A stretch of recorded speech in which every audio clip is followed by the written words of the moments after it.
Welcome to Postcards to the Universe with Melisa Caprio. Do you believe in magic? What if you were told that all you had to do was get a little creative and work a magic spell to bring anything you can imagine into your life? Here on Postcards to the Universe, we will share manifesting, tips, postcards, creativity, abundance, and prosperity. Here is your host, Melisa Caprio. Hello and welcome to Postcards to the Universe with Melisa, creating the life you crave. How is everyone doing? I hope you all are doing well. I have a wonderful guest today, Don Jose Ruiz, an international bestseller, Shaman and Toltec, and he's going to be joining me here in just a few minutes. Each week, if you guys listen to me on a regular basis, you know I share a Magic Monday message. It's an image of a manifesting postcard or photograph that I took with an affirmation and that I like to focus on for that week. And I post them on Mondays, hence I use Magic Monday message. And this week's affirmation is, I honor my spirit. How does one honor one's spirit? And how do we honor others' spirits? My spirit and your spirit is the divine spark that God's source or your higher self has put into us as our guiding tool to help each of us live a purposeful and fulfilling life. Honoring our spirit is to respect who I am and to respect who you are as a spiritual being and manifesting the unique life that we each have chosen for ourselves. That brings me to what's going on today. Today's been a day. My sister, Tony, who has special needs, was rushed to the hospital this morning. She was choking and aspirated and became unconscious and was rushed to the hospital. She is not out of the woods, but she is in stable condition right now, and they are running tests. My parents and my other sister are there with her, and they wouldn't let anyone else in the hospital because of COVID restrictions. So I made the decision that I wanted to go forward with my show today. I needed to do this for me today. I needed this conversation. Sitting around and not being able to do anything would make me crazy. So please hold her and my family in your prayers for our girl, Tony. Thank you. And speaking of honoring spirit, my sister Tony's spirit has chosen a very special journey this time around. I may cry a little, so sorry, but oh well, it's okay. She came into this life with a list of human problems. She is classified as MR, or mentally retarded, which today is called developmentally disabled. They don't use that anymore. Tony could never marry, live on her own, or have her own children. And she has a list of health problems that she's had since she was born. Our whole family unit and what we do today with Rainbow Guardian Foundation that my mother created and the group home she opened is because of my sister Tony. Tony could not receive more love and care by anyone on this planet other than, truthfully, God himself, than what she has received from us as a family and especially by my mother. I believe Tony is at a precipice in her spiritual journey, and we must honor her and wherever this takes her, as hard as it may be on us. Each of us has our own very personal soul's mission, I believe, and I am amazed at the courage it takes for a soul to choose such a difficult journey in life. So let us honor each other and respect each other and care for each other, please. You don't know what another spirit came here to do, and hold my sister in your prayers. I thank you. If you want to see my Magic Monday messages and postcards, you can find me on my website and all my social media accounts, Postcards to the Universe. And if you want to know more about what I'm doing, just follow me there, and you can check out my book, Postcards to the Universe, Harness the Universe's Power and Manifest Your Dreams. Next week, I have Don Miguel Ruiz Jr. on my show, who's a Toltec master of transformation. He is a direct descendant of the Toltecs of the Eagle Knight lineage and is the son of Don Miguel Ruiz. By combining the wisdom of his family's traditions with the knowledge gained from his own personal journey, he now helps others realize their own path to personal freedom. But today's guest is Don Jose Ruiz, who is also the son of Don Miguel Ruiz, and he is the international bestselling author of The Fifth Agreement, his latest book, Shamanic Power Animals, Embracing the Teachings of Our Non-Human Friends. I just finished it yesterday. I love it. And as a Toltec master of transformation and modern-day shaman, he has dedicated his life to sharing the wisdom of the ancient Toltec through his books, lectures, and journeys to sacred sites around the world. And some of his other books include Ripples of Wisdom, My Good Friend The Rattlesnake, The Wisdom of the Shamans, and The Medicine Bag, Shamanic Rituals and Ceremonies for Personal Transformation, which I am currently starting that book right now. And you can find out more about Don Jose if you just Google him or go to miguelruiz.com, and you can find out all about him. Welcome, Don Jose. Thank you so much for being here with me today. Thank you so much, Melisa, for having me today. And my prayers are with you and your family for your sister. All my heart is with you. Thank you. Yeah, I really wanted to do the show today. I feel it's important. She's special, my sister. She's had a special journey. It's amazing. It's just amazing to me. So I thought, I could have gone either way, and I felt it was super important to just have this conversation because basically what we are talking about today is the journey of the spirit, right? And all of our individual journeys. So I'm going to start with, what does being a Toltec mean? Because a lot of people who are not familiar with you or your brother or your father may have no idea what that even means. So what is that? The word Toltec in Nahuatl is the name of a tribe. And the name in Nahuatl, it means artist of the spirit. And this is what we're here to do, like you said. A Toltec is here to deliver a message through its art. And everything that we do in life is an art, so we choose how to express it. And in the Toltec tradition, we're honoring life. And we express the love of life through everything that we do. And this is the message that we share to one another to remind everybody else that they're an artist too.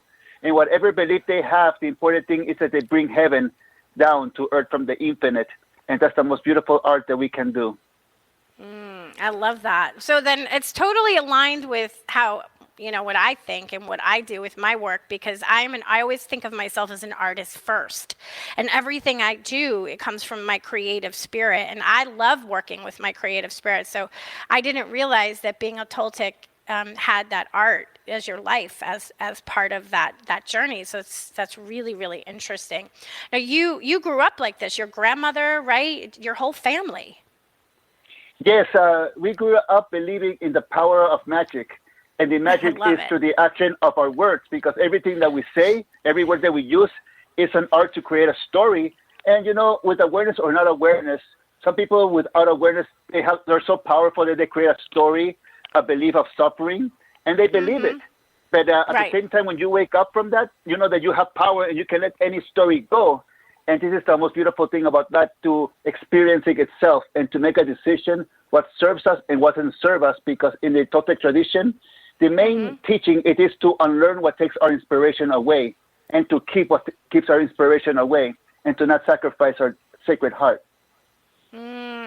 So a lot of us have a lot of unlearning to do. That's why a lot of us are suffering. And you talk about suffering as a story. I've heard you talk about that before, that I love that you say that the word magic is my favorite word, and the power of words, right? Because that's what I try to be very, very conscious of the words that I use. Of course, I'm not always, but I try to be, because I believe what we speak, we bring into creation. So can you share a little bit more about that, about what we speak and how we bring that into creation? Well, it's about the emotion and the vibration. In my belief, before we made the word powerful and turn stories into gods, into belief, before of that, there was a vibration that gave power to the word. So in my journey, I know that even before we speak, it's about the vibration that we feel, because many people can talk with memory, like a ventriloquist talking, but they're not saying what they mean. The moment that we begin having the power of energy and vibration, and as we speak, we can totally feel this beauty, if someone's authentic or not authentic. And when we begin believing in the dream of love and knowing that sabotaging and suffering is not about the dream of love, it's about the world, the victim of self-sabotaging, then we have two questions for us. How are we serving Divine Mother? And what are we going to do if we wake up knowing that we're not serving Divine Mother but going against her? And it's about unlearning how we live life. So when we begin being honest with ourselves, we can totally know what vibration we are feeling. So when I grew up, there was a saying that my elders said, fake it till you make it. And that never really hit home to me, because why should I fake something? Why can't I just be real and admit what is affecting me? And the moment that I begin walking this path, sister, anything that affect me, I voice it out, so it became in my awareness. I'm not hiding anything, and from this point, my life is an open book. So let's say with gratitude, we're going through difficult moments. No matter what it is, we admit we're going through difficult moments, but that doesn't stop us from enjoying our life. And this is how we honor life itself. Right. Because we're human, right? We're all having a human experience. So of course there's going to be difficult moments. There's always going to be those challenges, but that doesn't mean that we can't enjoy the life experience, which is so true. And I read somewhere, and you made a reference, and I really wanted to make sure that I asked you this. I saw you say something that we are all the awakened one. And I was like, that's interesting. What does that mean? How are we all awakened? Well, the awakened one is not necessarily that you wake up in someone else's dream. It's that you are alive. And when you realize that you're alive, how are you going to live the rest of your life? Are you going to go with the message of going against yourself, going against life, sacrificing, lying to yourself, lying to others? When you're the awakened one, you hold the responsibility. And that's what many people are afraid of, to be responsible of their own life. So they have to believe in fairy tales. They have to believe in something outside of them that begins being blind faith. But when I say awaken, it's because you awaken inside of you and you realize that you're alive. And after having so many death experiences, I realized what's important in life.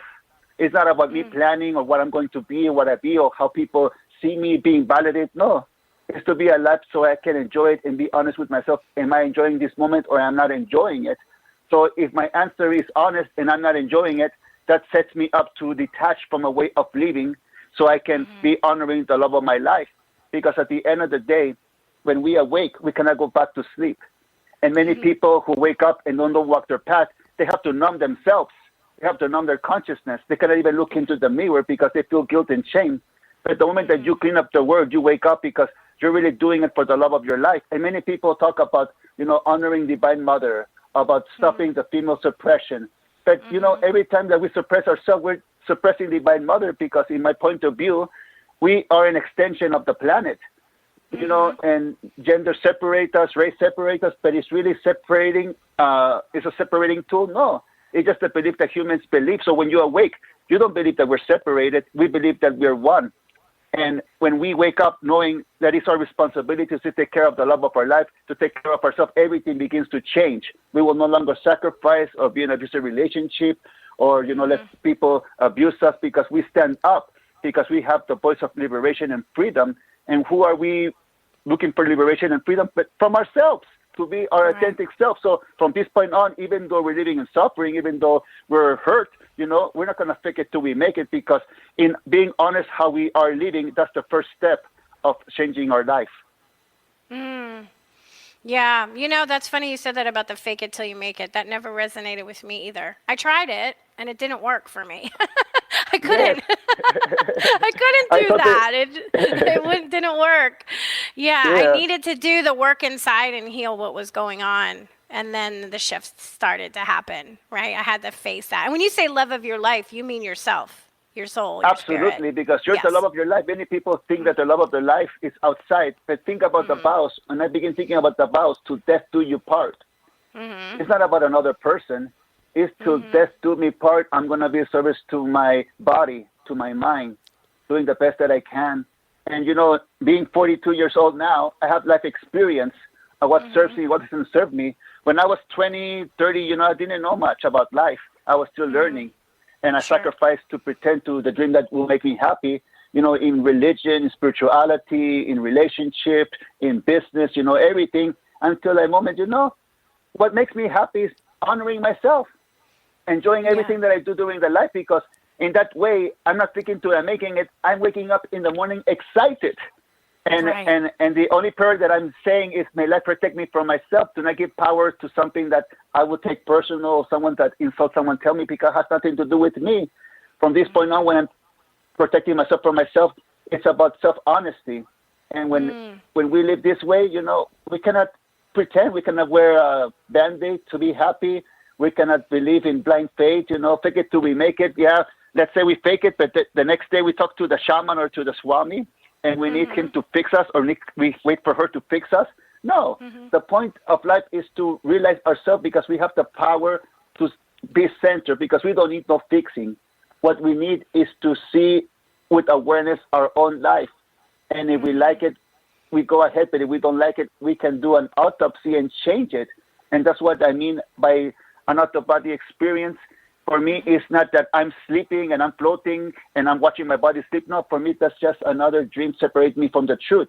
A real out-of-body experience is to witness how I react to any kind of situation in life and to feel how I'm reacting, what words say and how I'm living in my life. When I begin seeing myself from an impersonal point of view, then I can control the storyteller, change it if I'm telling a negative story to myself. But nothing will change until the realization happens that I'm in charge of my life. Right. Until I'm in charge of my life. And the way you're talking about it is not from the ego's perspective. See, the ego's different because the ego here is, I'm the love of my life. It's not like you're peacocking or you're looking at yourself in the mirror saying, I'm so great, I'm so wonderful, I'm the best thing since sliced bread, your ego's blown up. This is a deeper love, connection with your spirit, with your soul, with your heart, with your purpose, right? I'm going to assume that I'm right with that, saying that. I could be wrong, but I think I'm right. Yeah, absolutely, sister. It's about faith. Mm-hmm. It's about having faith in oneself. Let's say, I believe in myself so much. That's powerful. But if I believe them better than somebody else, that's ego. And that's a lie. Because we all are the same. But when you believe in yourself, you believe in yourself that you can get out of an abusive relationship. You can heal of any situation, and you can accept life, whatever's happening. And instead of being the victim and paralyzing the rest of us, we're being strong. And we open our heart. And we're not going to feel sorry for anything or anyone, but at the contrary, we'll hold that respect. And at the same time, we're not paralyzing ourselves. And this is when we begin being strong in our own dream. Because let's say this, if life gives us a problem or situation, it's because God or Divine Mother believes in us. So why cannot we believe in ourselves the same way? I love that. This is a great place to take our first break because we're at that mark right now. So let's take our break now, and we'll come back and finish this conversation. So please, everyone, stay tuned.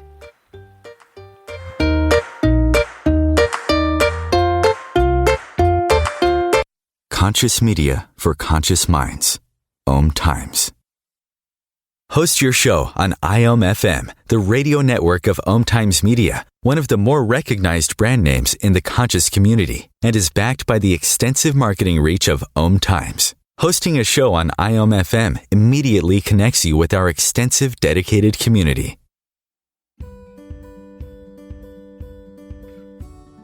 Hi, I'm Melisa Caprio from Postcards to the Universe, creating the life you crave. Do you believe in magic? What if I told you all you had to do was get a little creative and work a dream spell to bring anything you can imagine into your life? Well, guess what? I've got the spell for you. Postcards to the Universe, a global movement for manifestation, is a casting magical tool for you to use whenever you want. How does living in passion sound to you? Join me in my movement where you get to create in the magical playground. Let's think outside the box and do some playful conjuring. By casting out our desires with a manifesting postcard, we explore our hearts and allow the alchemy of our dreams to appear. And don't forget to tune in each week here on OMTimes Radio with my show, Postcards to the Universe, creating the life you crave at 4 p.m. Eastern Time.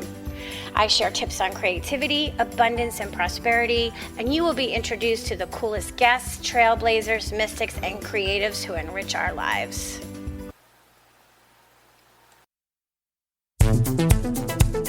My name is Victor Furman. Some call me The Voice. I've always been fascinated with human nature, spirituality, science, and the crossroads at which they meet.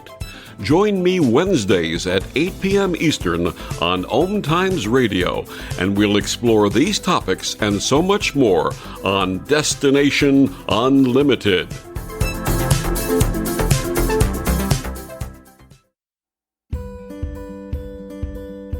The rainbow is God's promise of hope for you and me. And though the clouds hang heavy and the sun we cannot see, we know above the dark clouds that fill the stormy sky, hope's rainbow will come shining through when the clouds have drifted by.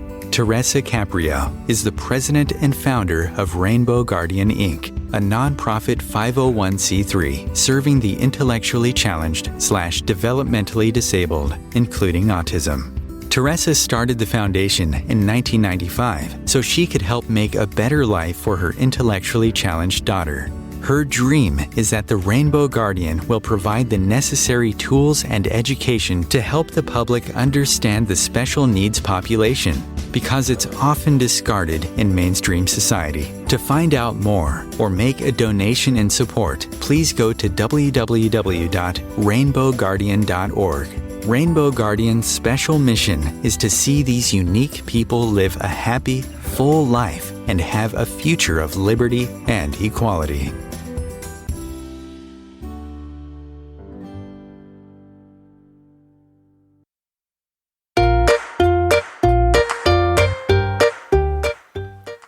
Welcome back. Today's guest, Don Jose Ruiz, an international bestseller, Shaman, and Toltec, is with me today, and I'm so happy to have you with me here today. I'm very honored. I appreciate it. If you were just listening to the commercial break and you heard about Rainbow Guardian Foundation, you heard me mention about my sister Tony. That is our foundation that we started years ago in honor. We have a group home, and we take care of 9 girls on the special needs spectrum. So we're very proud of that. So just wanted to mention that. So Don Jose, before we took the break, we were talking a little bit about the difference between the ego versus the heart, and why are so many of us always so wrapped up in our egos? Like we can't get out of our own heads, you know? Well, I believe it's a setup that we get as domestication, reward and punishment. And just imagine, when I was seeing the other day in the little families, when we're domesticating a little baby or a kid, when we when they do something that we wanted them to do, we all applaud, yay, yay. So that becomes like a feeling without knowing. Now I look at the teenagers and the young adults with social media. They could be a talented artist painting, but if they don't get the attention they want, they feel bad that they think that they're not a good artist. So in order to be loved, we become like drug addicts looking for love and validation for the outside to be accepted, because that's the way that we got domesticated. And the truth way to be is to accept ourselves, because when we accept ourselves, there will be no ego. The judgments will come, but they won't stop us. So the ego, it is a parasite being born to protect itself because it wants to feel love. So they feel like going into the ego, that's the way they're going to get love, by possessing other people, by proving they're right, by being someone's hero. But at the same time, we don't have awareness that we're imposing, and we're wearing a mask, and we're not living our dream. The moment that we know that ego is just a lie, that it is just something that's but a mask, we ask that question, is the mask wearing us, or we're wearing the mask? And of course, in ego, the mask is always wearing us, because let's say, if we want a relationship to look a certain way, we're not looking at our partner as the love of our life. We're looking at it as a prop to build in our own toy house to play that game. It's not even real. And when we build all this, and there's no satisfying, because it doesn't come from true love. So it's like building a castle in the desert, and the desert sand will always eat the castle, because it's not a foundation to build your home there. The moment that we don't live by ego, and we wake up and have the awareness that we never needed anyone anyways validation to be happy, we never needed to be accepted by the outside dream. The only thing that we needed to do is change from within. Then from this point on, we can be devoted to God, to life, not from ego, not from everybody watching us, how we pray, how we meditate, but our divine love to connection to source. And this happens many times, And the ego always likes to be wearing a mask, pretending, especially the way we grew up watching television, newspapers, magazines. We always want to become something that we're not.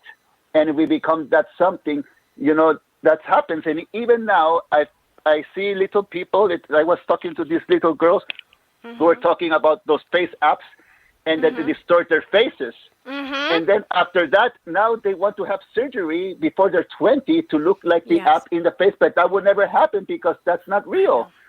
And they think that in order to be validated, they need to look like that. But what happens if they got all the money in the world and look like that? They will be empty inside because that's not where love comes from.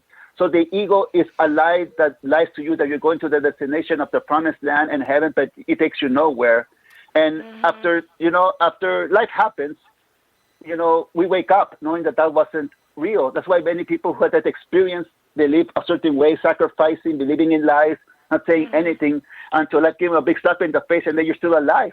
Then participating in that ghost town, that's what I call the dream of the ego, because that's where we don't belong. It's a dead dream.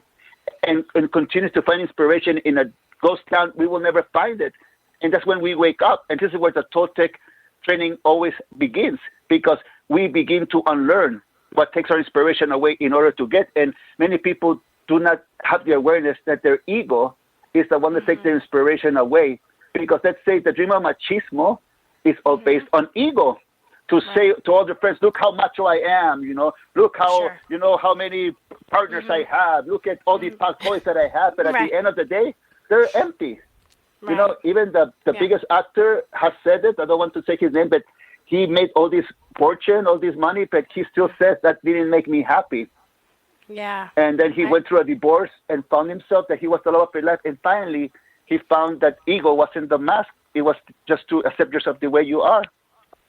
Yeah, I see that. And that's there's good parts about the social media and the connection, and we can connect because of the internet the way we are right now on this show, which is wonderful.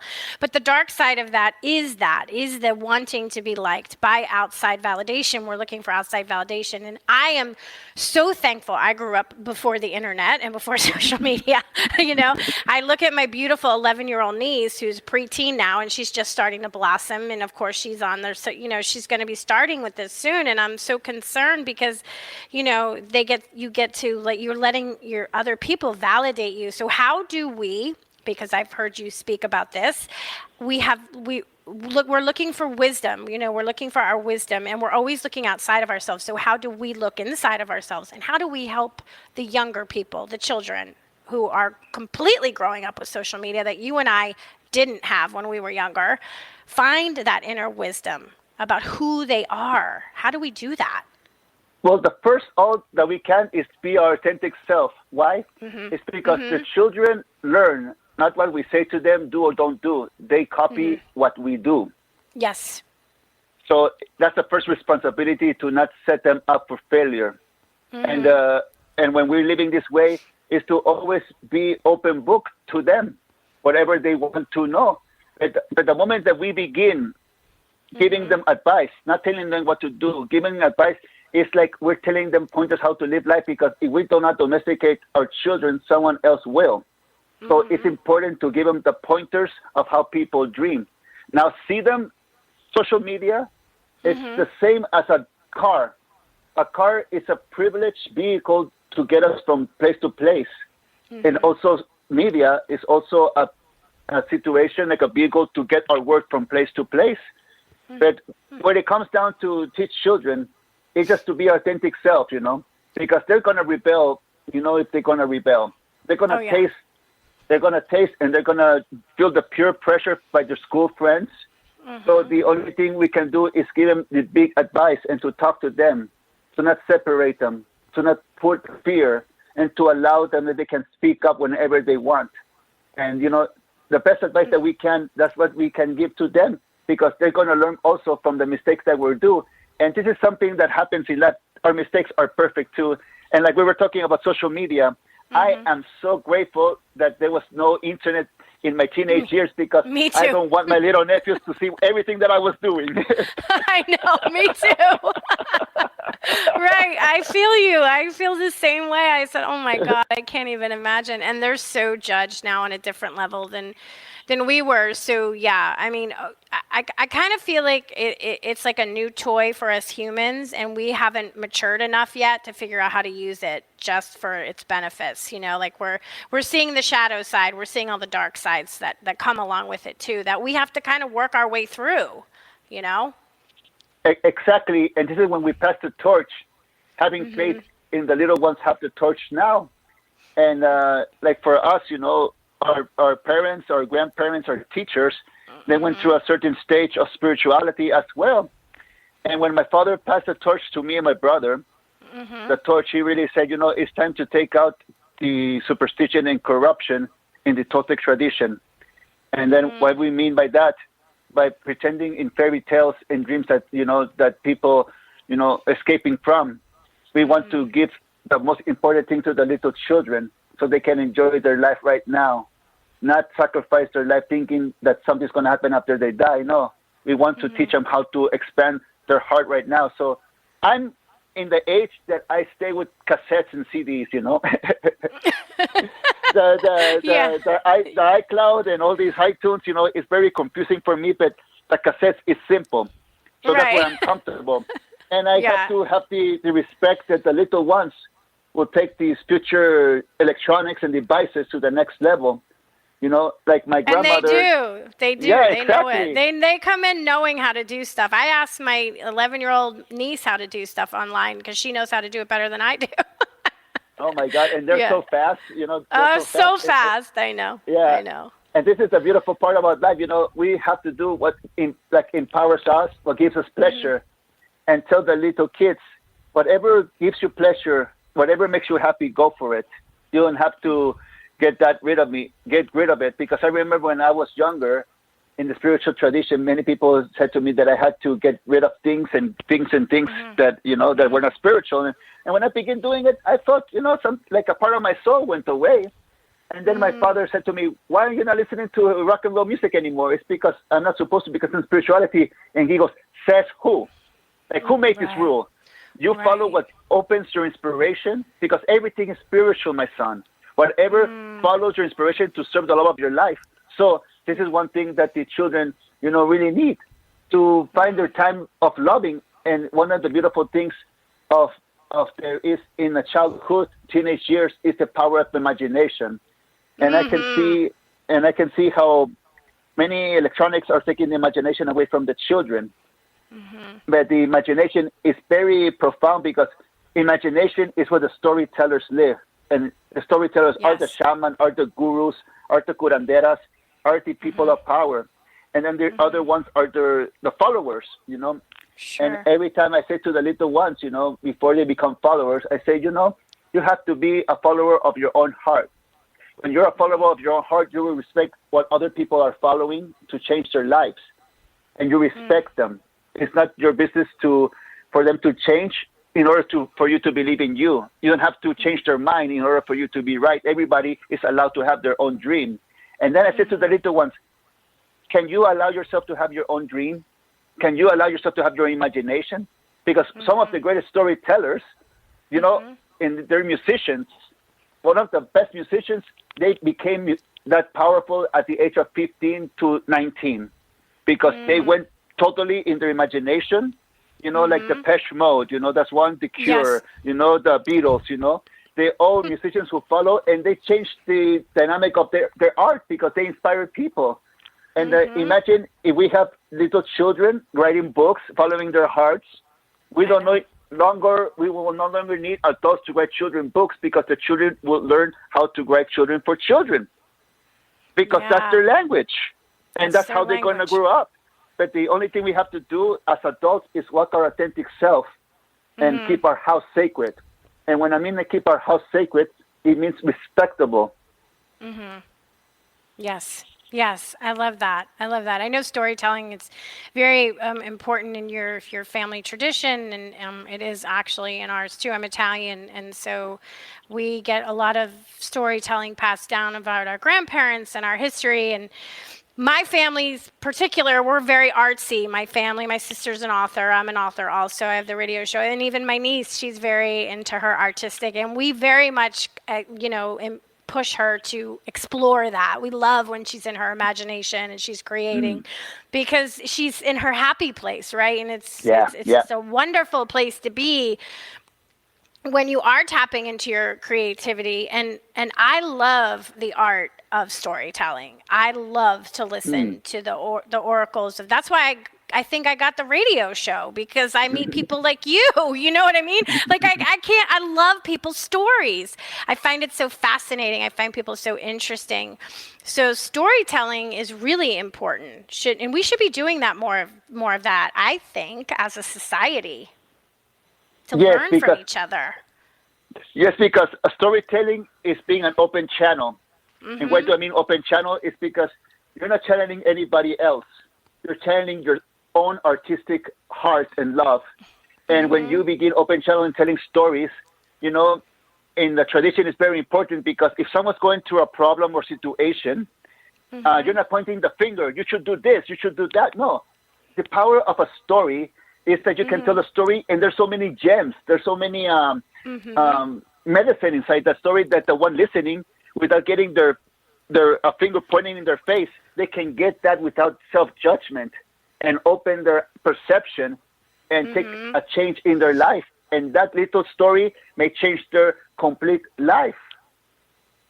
Yes, because if you listen to the story and the message in the story, the person listening goes, oh, and it makes them think, right? And then they relate it to themselves in whatever situation they're going on. You're right. And it's a better way of telling without telling somebody what to do, because people don't like to be told what to do. I have found, now that I'm older, telling other people what to do, they don't want you to tell them what to do, right?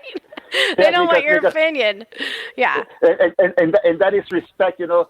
One of the beautiful things that when I was studying in my mid-20s, shamanism, when I was learning from my father said, okay, you're ready to watch this powerful movie, but now with the eyes of awareness. And I'm like, was so excited to watch it.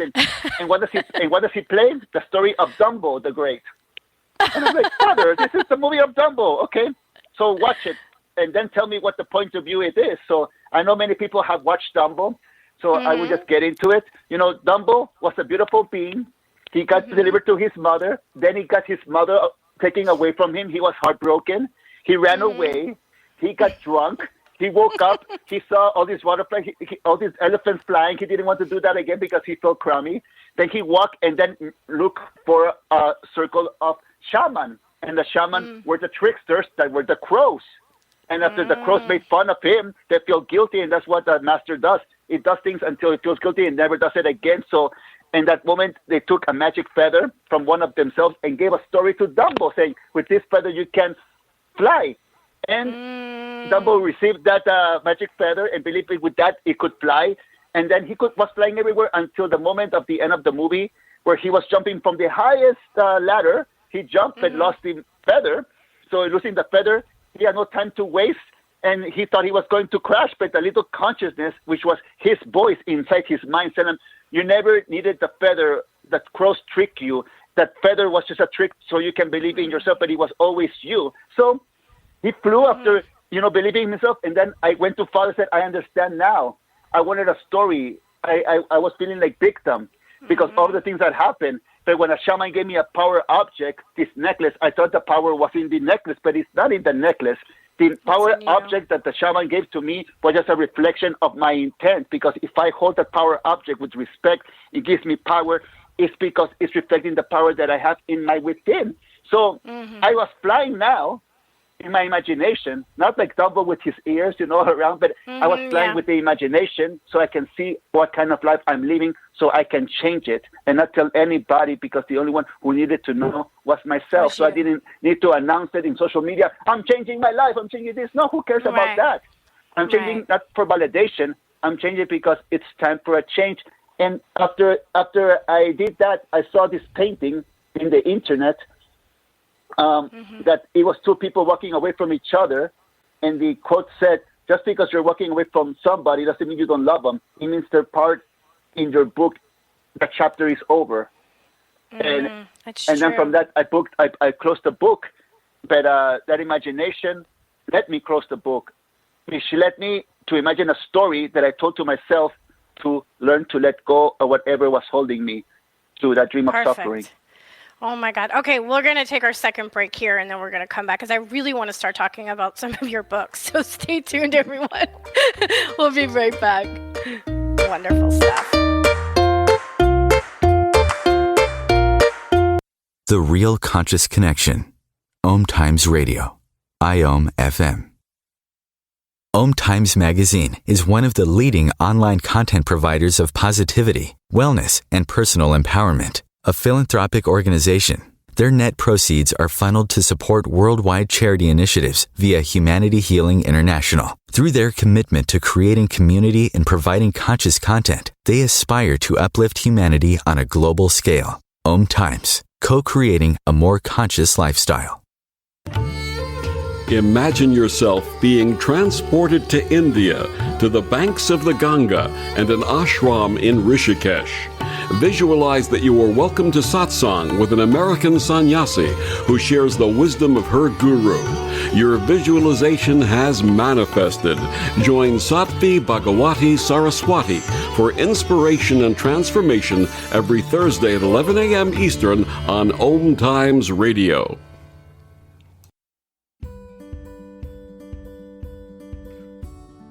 Hi, I'm Melisa Caprio from Postcards to the Universe, creating the life you crave. Do you believe in magic? What if I told you all you had to do was get a little creative and work a dream spell to bring anything you can imagine into your life?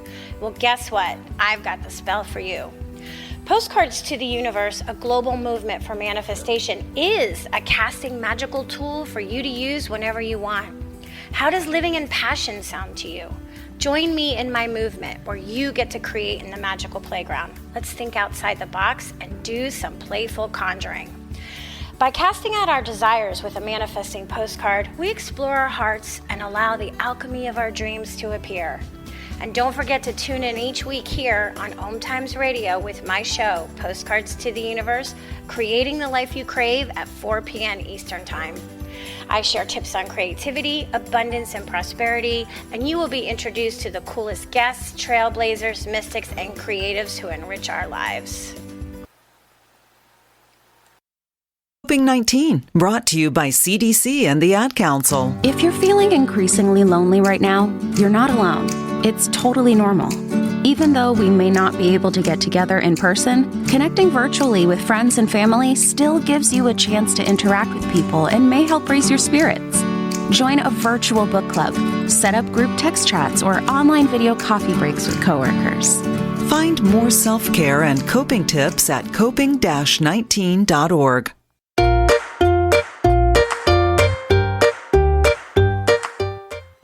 Welcome back. I have Don Jose Ruiz on. So let's talk about your latest book, Shamanic Power Animals, Embracing the Teachings of Our Non-Human Friends. This one just came out in 2021. Yes, right? This one just came out, didn't it? Yeah. Mm-hmm. Yes, it just came out on the 20th of last month. I love it. I read the whole thing in like a day and a half. Oh, thank you so much. Well, I love stuff like that. That's very interesting. So what made you want to write the book? I mean, I believe there's so much teachings that we get from the animals, and I've had crazy experiences, which I'll share with you in a second. But what made you decide you wanted to write this book?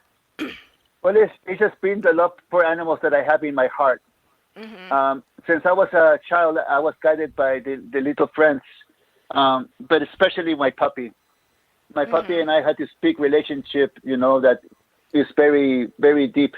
I can even see myself, and every time the puppy goes to heaven, I get another one treated the same way, and it's like there, and it allows me to see the perfect reflection of me, reflect the love. And then like 6 years ago, I became complete vegan, and my whole point of view changed because I was seeing every animal the same, like if it was my puppy. And then I begin noticing the gifts that I have given us to us. One little friend asked me, where did the Toltecs get their imagination and creativity to build pyramids? And it got me off guard. It got me completely off guard. So when I look at the pyramid, I look his eyes, I look down and ask me the question at the perfect moment because I was watching a pyramid like a house being built by ants. And the red ants were carrying the stones. And they were double their size, but their intent and the willingness were to build that little pyramid. And when I saw that home like a pyramid, I know that the ants make a hole in the top because they go into chambers inside. And it's exactly the same as the pyramids. So I said, in that moment, I got the answer for my little friend and for myself. I said, it comes from the little animals getting reflected. The humans are the most powerful beings that they can shape and reflect everything that the animals are doing. And it's not that the animals come to us in visions. The animals, they're just doing their thing. They're not even aware that we are alive. They can come whenever they want to, but it's us that we're using them. And then I begin seeing all the beautiful gifts that they have given us, the flights, the diving into water, the creation. We humans have copied so many things that the animal has done, but we have not got into their soul. And this is one thing that I was, really want to do in this book, is to show everybody that even if they're human, the human is also an animal that it was put on this earth to protect all the living animals and to have the tenderness. But the first thing is to protect themselves.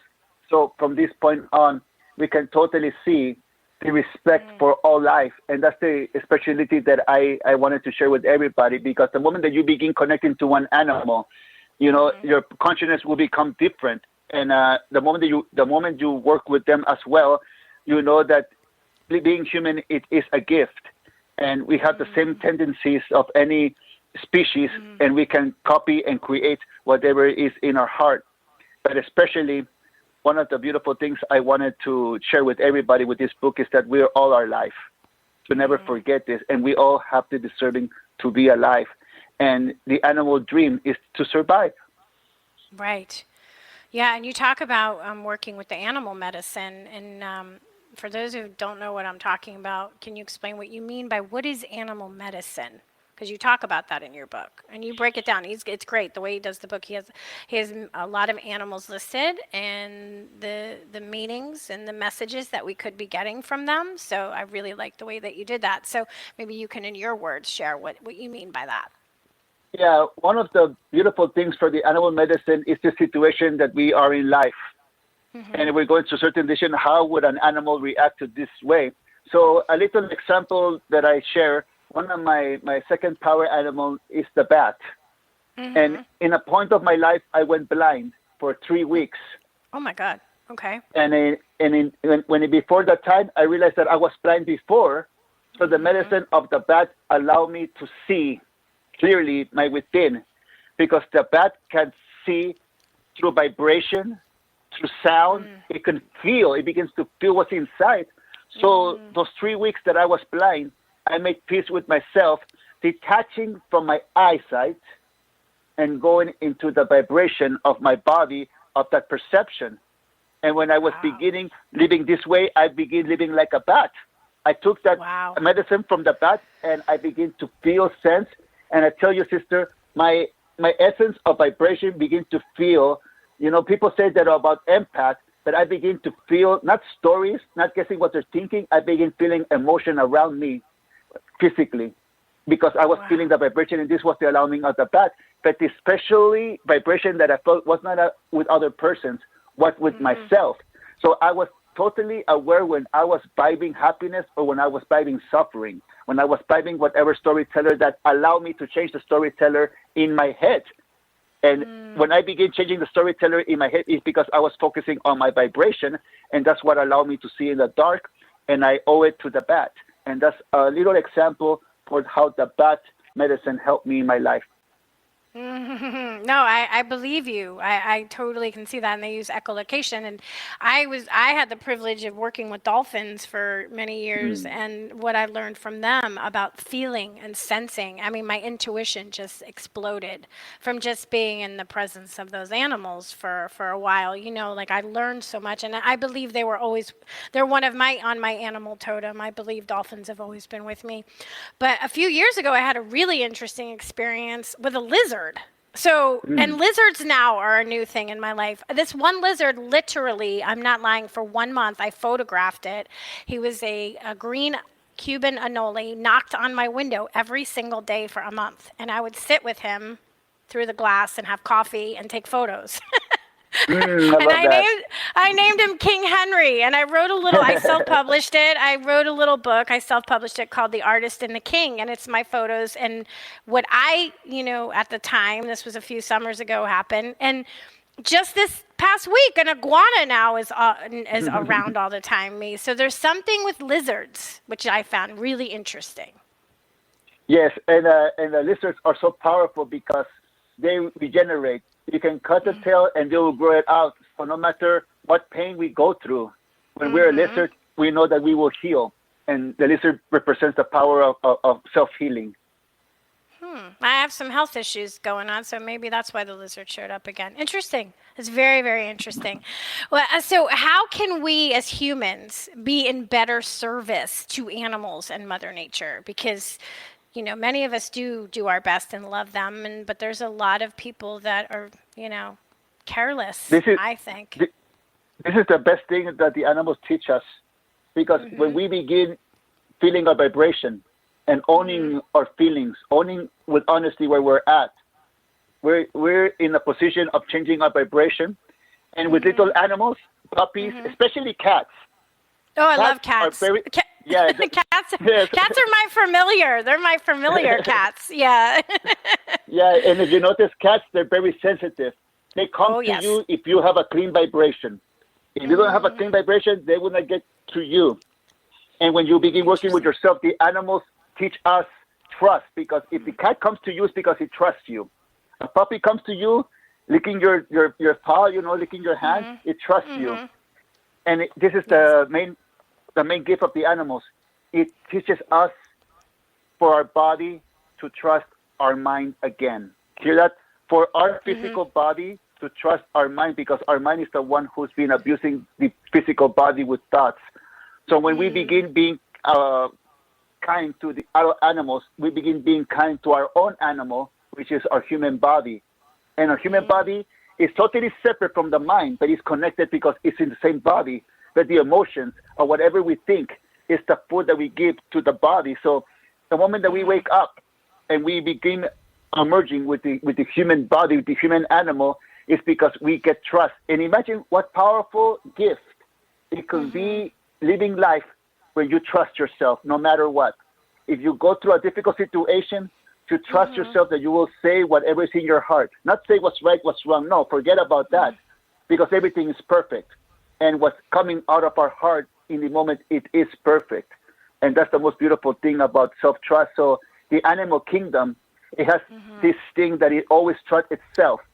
And they don't care to be called a cat or a dog or a tiger or a puma.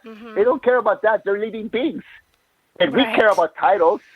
And when we don't have the title, we don't trust ourselves. At the moment that we accept ourselves as life, it's because we accept that we are life.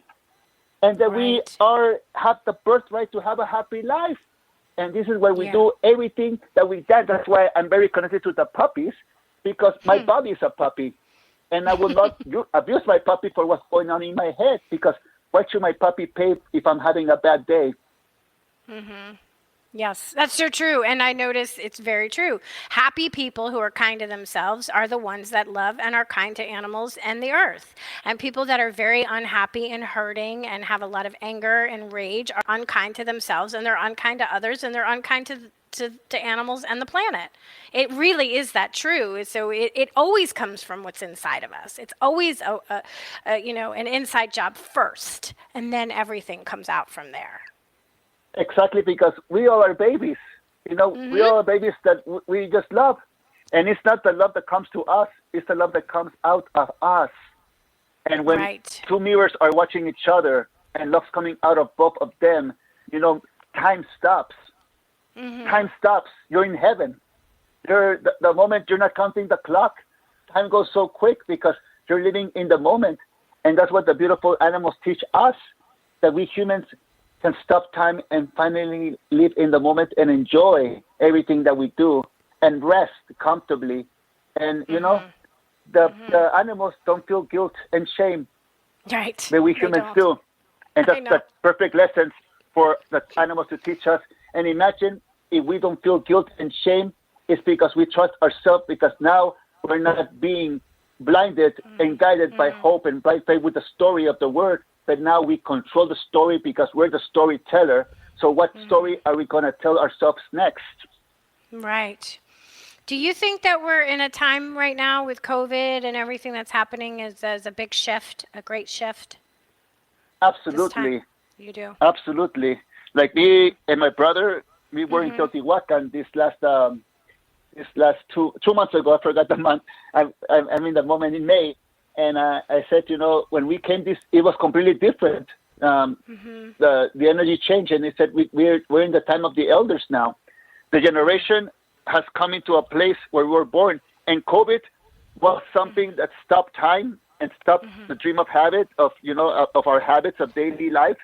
And all of us humans around the world went into a cocoon. Some made it, some didn't make it. But the ones who made it, they're getting out of their cocoon and turning into butterflies. So in our reality being stopped, we can see what is precious in life and is life itself. So, I see this beautiful man who used to work. And then one day after the COVID, he came into self-realization. I'm going to quit my job. I loved it, but now it's something new for me because he spent most of the COVID in service in his job. And, now I see him traveling around the world, with a big smile, living life. And that's something that many people did. They woke up to knowing that they were living the life that they didn't want to live anymore, so their automatic stopped. They had an out-of-body experience. They value what they have, and their whole reality changed. And now they're turning to butterflies. And like the ancestor says, the butterfly is the animal that resurrected to change its path in the world. Perfect way to end the show. Thank you, Don Jose, for being here with me. Please check out Don Jose's many teaching books and works. All you have to do is Google him. Don Jose Ruiz. You'll find him all over. Thank you for listening to Postcards to the Universe with Melisa, creating the life you crave. And I'm wishing everyone a wonderful week filled with joy, abundance, and love. Peace.